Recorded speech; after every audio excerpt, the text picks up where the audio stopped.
Hello friends, welcome back to our channel. In this particular video, I'll be taking you guys through the fourth installment of chapter number 1, class 10th geography. The name of the chapter is resources and development.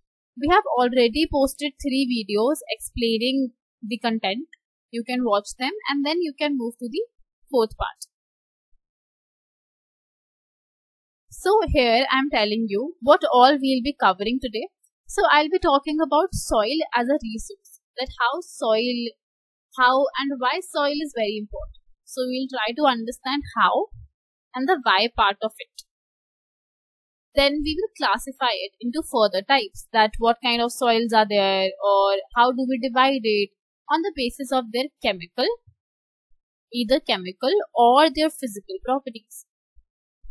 Okay, and then the basic task is that you have to differentiate between all the soils. You have to remember their qualities, and I'll also tell you one cheat code how you can remember it all. And then last thing is that we'll talk about soil erosion, right? This is how we talk about resources always. We see that what resource we are talking about. आपका step 1 क्या होता है कि आप देखते हो कि कौन सी resource है.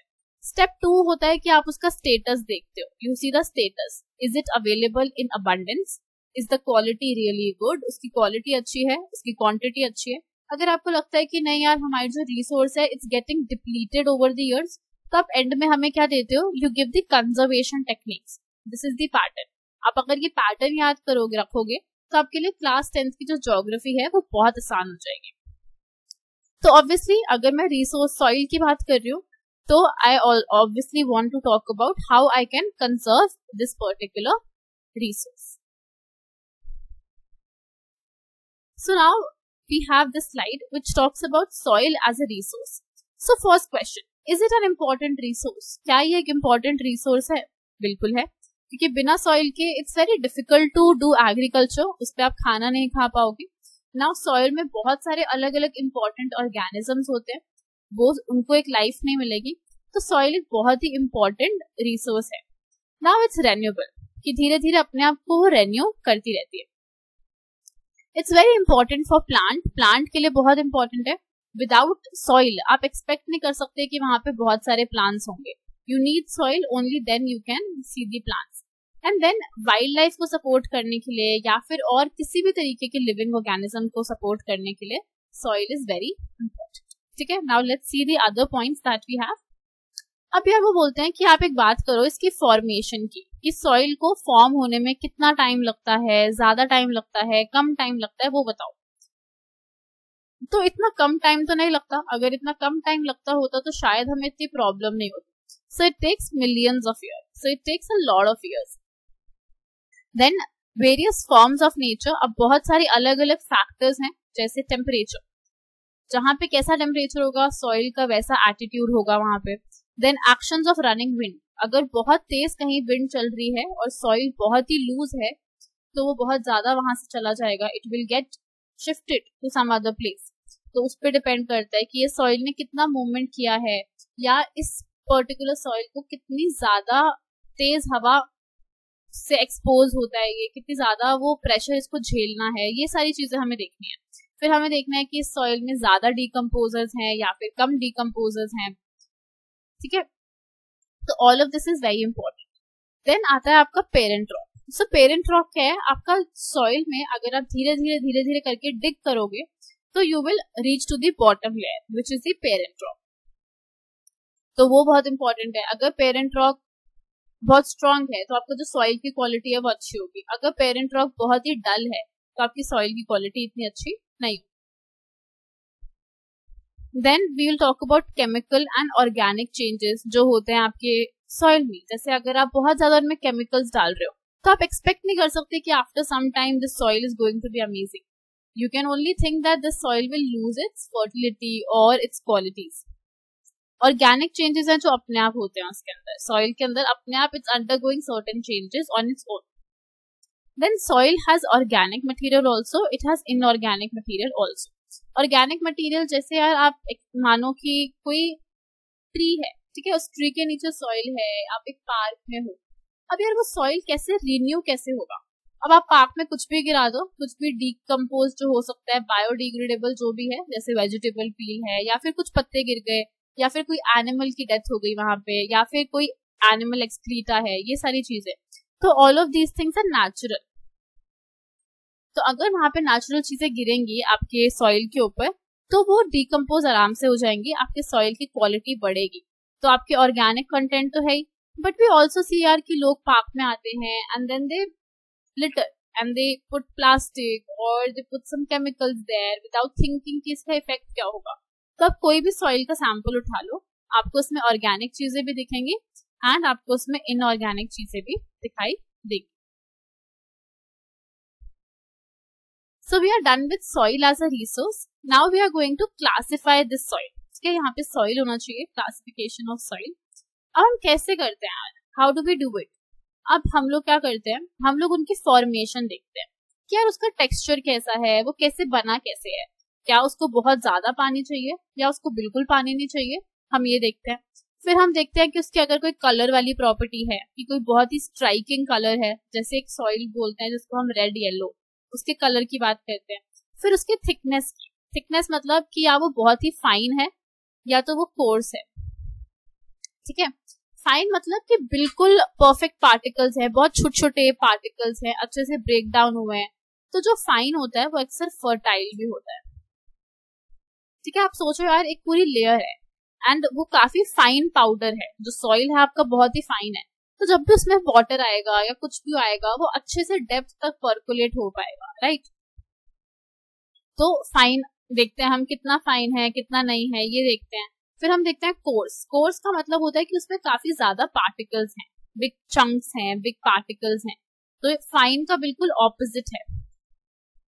ठीक है, अगर कोई चीज फाइन है, अगर आपको उसको ऑपोजिट बोलना है तो यू कैन से कोर्स। तो अगर कोई सॉइल होगा जिसमें बहुत बड़े बड़े पार्टिकल्स हैं, तो सॉइल को आपको ट्रीट करना, उस सॉइल से काम निकालना, it will be very difficult for you. तो अब आता है टेक्सचर, कि उसका टेक्सचर कैसा है, बहुत ही वेट टेक्सचर है, बहुत ही ड्राई टेक्सचर है, बहुत ही सैंडी टेक्सचर है, एज मतलब ओल्ड है या फिर अभी अभी न्यू बना है, न्यूली फॉर्म्ड है, and then some chemical and physical properties also. ठीक है, ये सारी चीजें हम लोग देखते हैं सॉइल की। Now whenever you will start, you will talk about alluvial soil. Very important alluvial soil. अब यार सबसे इंपॉर्टेंट है, काफी क्वेश्चंस आते हैं इसमें से, यूजुअली 3 मार्क के क्वेश्चंस आते हैं आपको। आजकल जैसे एमसीक्यू पैटर्न है तो एमसीक्यू क्वेश्चंस भी हो सकते हैं। So I am telling you about the first point now. तो यार वो बोलते हैं पहले तो हमें है कि ये कैसे फॉर्म होता है, how. The question is how, या who is responsible for the formation of this particular soil. तो कहाँ से आता है ये, हिमालयन रिवर सिस्टम है, उसमें से 3 मेन रिवर्स हैं विच आर रिस्पॉन्सिबल। कौन कौन सी रिवर्स हैं, Indus river, Ganga river and Brahmaputra river. These 3 rivers are responsible for the formation. Now we will use a little common sense to look at the second point. Second point आपको बताता है कि ये कहाँ पे है, where is it found. तो यार अगर आप देखो इंडस, गंगा, ब्रह्मपुत्र, ये कहाँ पे है, they are in the northern part of India. North का जो पार्ट है वहां पे आपको मिलेंगे, साउथ में इतना नहीं है। तो अब जो नॉर्थ या नॉर्थ ईस्ट, नॉर्थ वेस्ट, इन पूरे एरिया में थोड़ा थोड़ा है।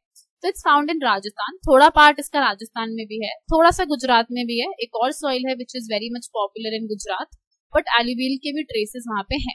फिर उसके बाद थोड़ा सा ईस्टर्न कोस्ट मतलब बंगाल साइड, थोड़ा सा असम साइड है वहां पे, और मेन कहाँ है, it's mainly found in the entire northern plain.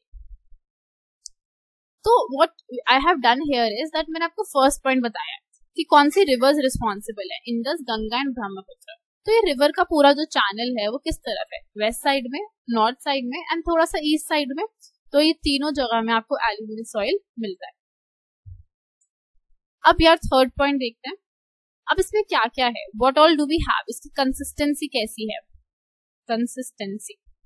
तो फर्स्ट पॉइंट था आपका how is it form, second point था where is it found, third point है what kind of consistency is there. तो आपको ये सब आंसर करना है। तो कैसी कंसिस्टेंसी है, इसमें सैंड है, सिल्ट है, क्ले है, ये सारी चीजें इसमें आपको मिलेंगी अगर आप इसका ब्रेक डाउन करोगे। नाउ वेरी इंपॉर्टेंट पार्ट कि यार इसका और कोई फर्दर कैटेगराइजेशन है एलुवियल सॉइल की या फिर नहीं। तो बहुत ही सिंपल है पर बहुत इंपॉर्टेंट है कि यार एलुवियल सॉइल को आप फर्दर डिवाइड कर सकते हो as bangar and as khadar. Khadar क्या है? Khadar is fine, very fine particles. अब फाइन पार्टिकल है तो वो ज्यादा फर्टाइल माने जाते हैं और होते भी हैं, it's scientifically proven also. And the reason is that इतने फाइन है वो particles that water can percolate very easily, it can go till a very good depth. ठीक है, तो खादर को हम क्या बोलते हैं? न्यू सॉइल, जो अभी अभी बना है। और भांगर क्या है? जो पुराना हो गया। और वो पुराना कैसे पता चलता है हमें? उसमें हायर कंसंट्रेशन ऑफ कंकड़। कंकड़ मतलब उसमें काफी कोर्स पार्टिकल्स आपको मिलेंगे, unlike khadar it's very coarse. तो उसे हम क्या बोलते हैं? बंगार। कि ये बेकार है, इतना इंपॉर्टेंट नहीं है। बट ओवरऑल अगर हम देखे जाएं, जितने भी हम सॉइल्स अभी आगे पढ़ेंगे, उसमें से अगर आपसे कोई पूछता है most fertile, if this is your MCQ question, most fertile soil, तो आप क्या बोलोगे? You will always say alluvial soil. I hope this much is clear. Now I am moving to the next important soil. So the name is black soil. After अगर alluvial soil, India में कोई soil जो बहुत ज्यादा important है economically, economically का मतलब कि अगर आप उससे पैसे कमाना चाहते हो या उससे कमाए जाते हैं, तो दैट इज ब्लैक सॉइल। ठीक है, अब इसका जो कलर है कैसा है? The colour is black. तो ये पहला पॉइंट हो गया जहां पे आपको कलर की बात करनी है। इसका कोई और दूसरा नाम है, अदर नेम, तो आप रेगर सॉइल बोल सकते हो इसको। अब यार इसके क्लाइमेटिक कंडीशंस बहुत इंपॉर्टेंट है। अब वो क्या होती है कि इसे काफी पानी चाहिए, this soil requires a lot of water. अब यार वाटर चाहिए इसको अगर इस सॉइल को, तो ये कहाँ मिलेगा? कोस्टल रीजन इसके लिए आइडियल है, डेक्कन प्लेटू आइडियल है, महाराष्ट्र वाला रीजन इसके लिए आइडियल है, तो ये वहीं मिलता है। आपको ऐसे याद रखना है, वाटर चाहिए। यहाँ पे you can make cotton here, तो कॉटन हम कहाँ बनाते हैं? We grow cotton in Maharashtra, we grow cotton in Gujarat, in southern part also. तो इसलिए हम लोग इसको we also call it black cotton soil. So black soil has two different names, one is a traditional name which is regur soil and the other is black cotton soil। क्योंकि क्यों black cotton? because इस soil में आप अगर cotton करते हो, cotton बनाते हो, तो it's perfect, the combination is perfect। okay, और ये कहाँ पे मिलता है यार? we find it around Deccan Plateau। where do we find it? again the same question, where? Deccan Plateau के साइड में आपको मिलेगा, या फिर महाराष्ट्र, सौराष्ट्र। why? because ये थोड़े आपके कोस्टल रीजन है, थोड़ा सा लैंडलॉक्ड रीजन में भी है, Madhya Pradesh and Chhattisgarh. And then in south east direction, south मतलब आप थोड़ा नीचे की तरफ आ जाओ एंड ईस्ट की तरफ जाओ, वहां पे आपको मिलेगा, जैसे तमिलनाडु या फिर आंध्र प्रदेश, वहां पे आपको मिल सकता है, right? Okay, after black soil I will just repeat it what I just said. पहले आप उसके दो नाम है, ब्लैक सॉइल, रेगर सॉइल या फिर black cotton soil. Black cotton soil बहुत इंपॉर्टेंट है बिकॉज बहुत बार पूछा जाता है यार कि ऐसा कौन सा सॉइल है which is perfect for cotton, so you have to say black soil. फिर उसके बाद कहाँ पे मिलता है? महाराष्ट्र, सौराष्ट्र, दो राइमिंग नेम्स हैं, you can keep them, you can very easily recall them. So we are done with black soil. Now I am moving towards red and yellow soil. तो अब ये दोनों सॉइल सेम है, बट कभी कभार क्या होता है, ये लोगों में इनमें बहुत ज्यादा रेड कलर जो है वो विजिबल होता है बिकॉज ऑफ सम कंटेंट। कुछ ऐसा होता है इनके अंदर जो रेड दिखता है हमें, अभी देखते हैं क्या होता है। और कभी कभार क्या होता है, they look very yellow in colour, that's why हमने इनका नाम क्या रखा है? Red and yellow soil. अब पहले तो ये कैसे बनता है, हाउ, है ना? फर्स्ट क्वेश्चन यही होता है। जैसे हमने देखा कि यार आपका अगर एलुवियल सॉइल है तो वो कैसे बन रहा है? Because some rivers are responsible. फिर हमने देखा ब्लैक सॉइल, ब्लैक सॉइल कैसे बन रहा है? It requires good amount of water and the climatic conditions. Similarly red and yellow soil कैसे बनता है? It is formed out of crystalline igneous rocks. Igneous rocks के ऊपर हमारी एक पूरी वीडियो है, यू कैन वॉच दैट। तो इग्निशियस रॉक्स के से ये बनता है, ठीक है। लो rainfall in eastern and southern parts of the Deccan प्लेटू। तो यहाँ पे कहाँ पे है? डेक्कन प्लेटू के पार्ट्स में, eastern and southern. Now we have to see यार कि रेड कलर कब होता है। सो रेड कलर कब है? व्हेन देयर इज आयरन, जब उसमें आयरन कंटेंट क्या होगा? ज्यादा। When there is more iron content, तब आपको क्या दिखेगा? Red colour. और येलो कब होगा? When it's hydrated. Hydrated in the sense जब उसमें काफी हाइड्रोजन का कंटेंट है या फिर वाटर का कंटेंट है, तब वो येलो कलर का आपको दिखाई देगा। So यहाँ पे बात कर रहे हैं इग्निशियस रॉक्स की, मेटामॉर्फिक रॉक्स की, क्रिस्टलाइन रॉक्स की. तो it's very important that you should know. 8th 9th में आपको बताया जाता है दीज रॉक्स के बारे में. If you don't know you can watch the video and get an idea. और ये कहाँ मिलता है, where is it found, this particular rock? So it's found in Odisha, you can find it in Odisha, then Chhattisgarh and then southern parts of the middle Ganga plain and the piedmont zone of the western ghat. तो ये 4 जगह हैं जहां पे ये हमें available होता है.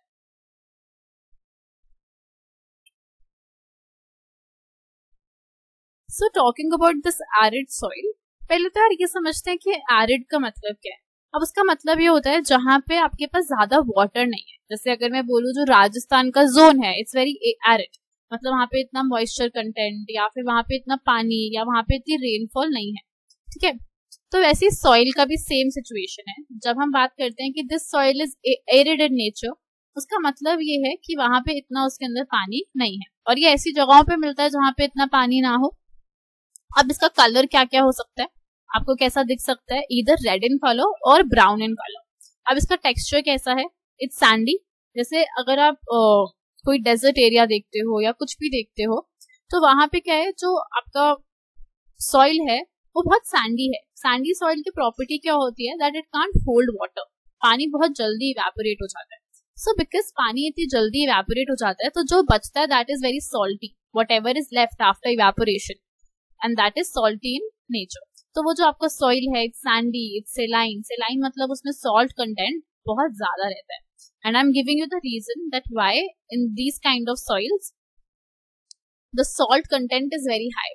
So the salt content is very high because वहाँ पे जो rate of evaporation है that is also very high. Whatever is left, it's very salty.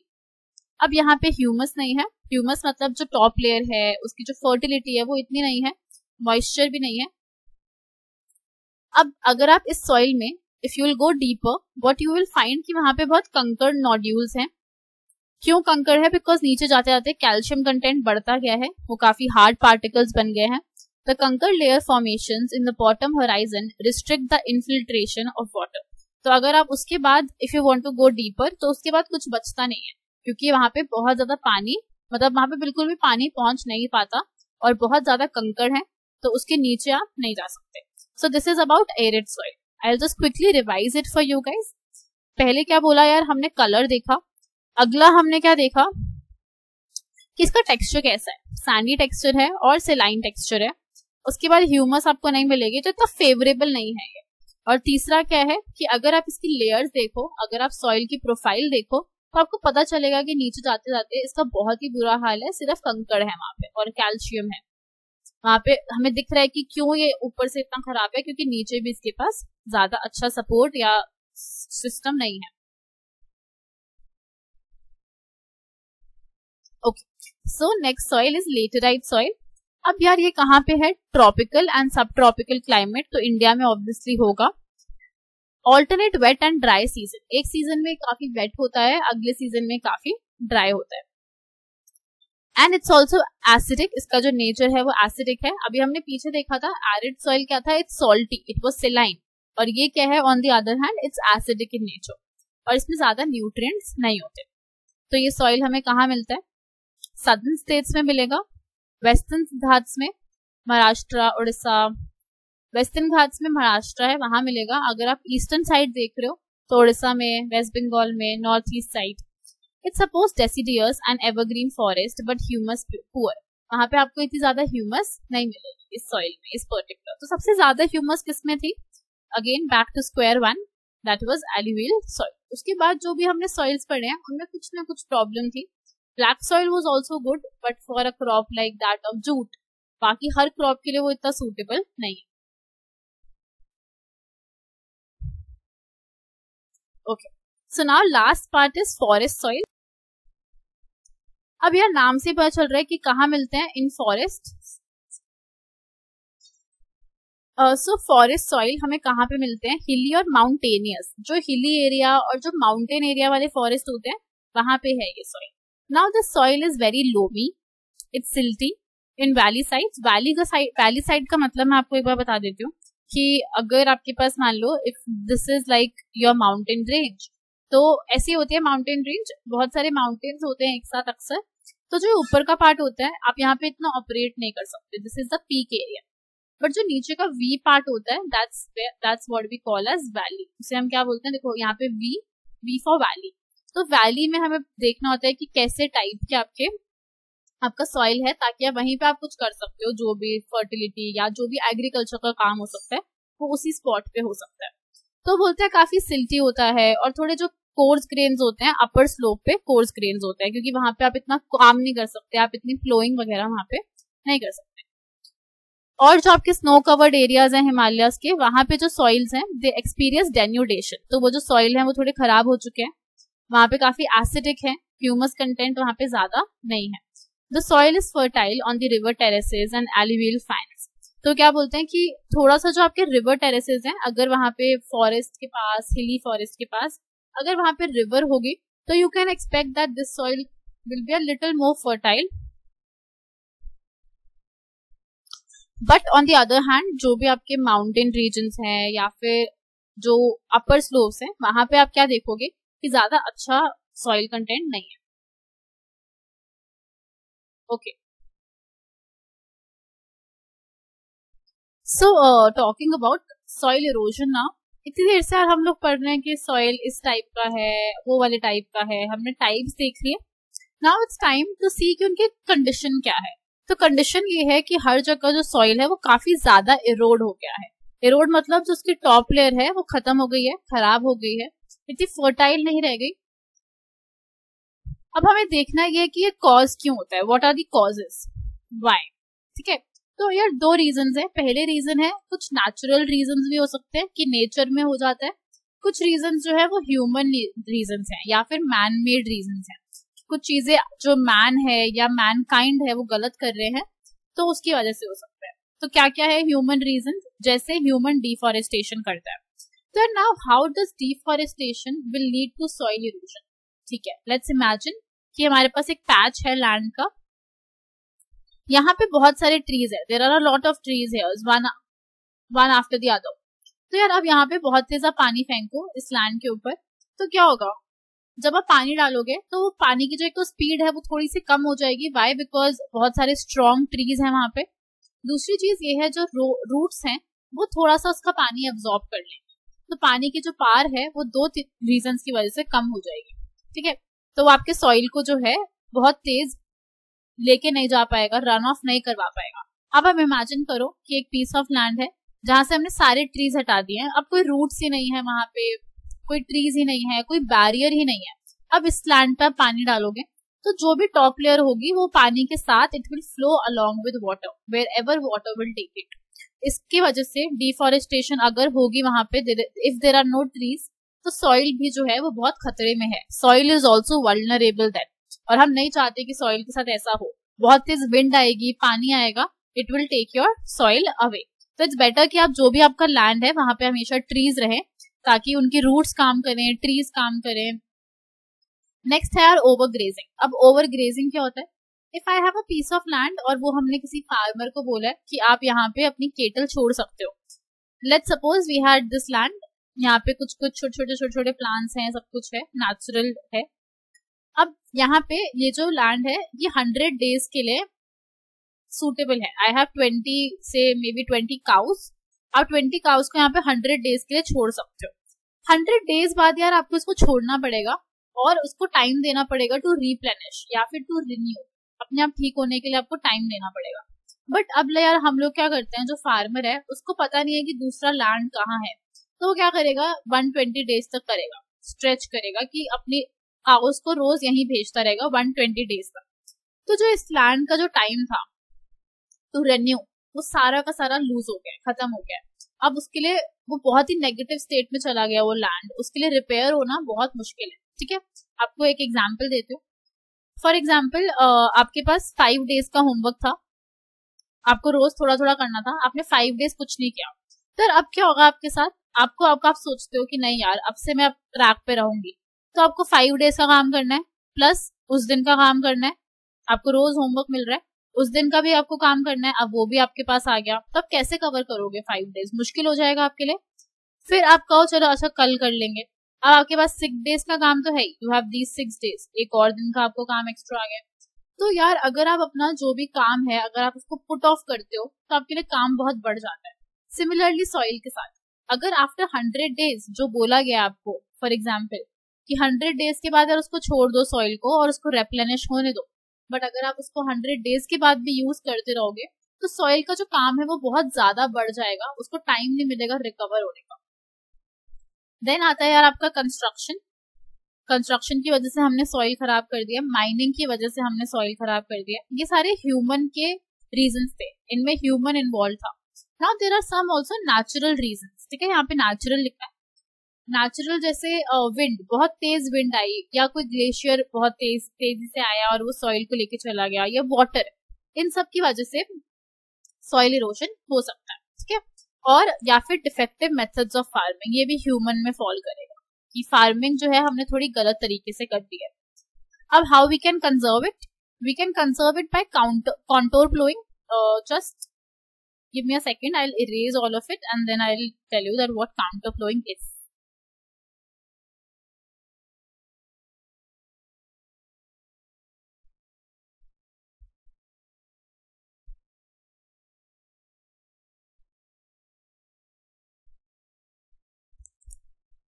Okay, so contour plowing क्या होता है कि आप क्या करते हो, आपके पास कोई लैंड है, ठीक, थोड़ा आपके पास हाइट वाला लैंड है। अब आपने क्या किया, लेवल्स क्रिएट कर दिया, सपोज क्या, सो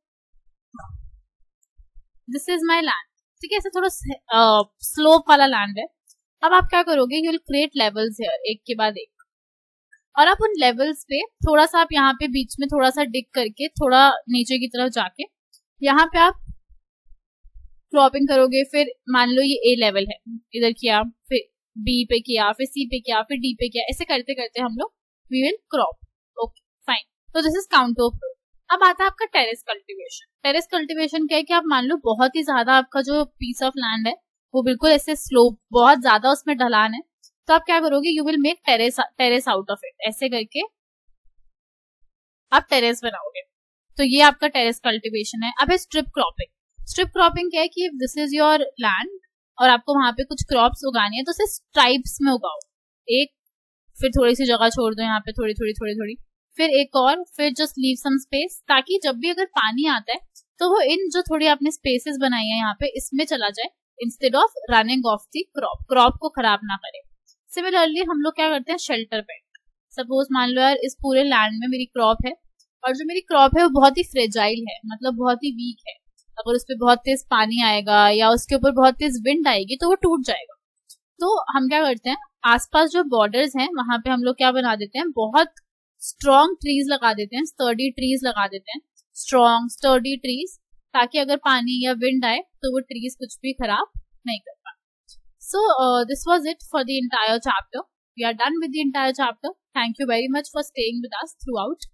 In next video, I'll be uploading that how you can memorize all the soils, or how you can make a table out of all the soils, a small table, which will be very helpful for you. So thank you very much for watching this video. We'll be soon posting some MCQs also. You can go through them. Thank you.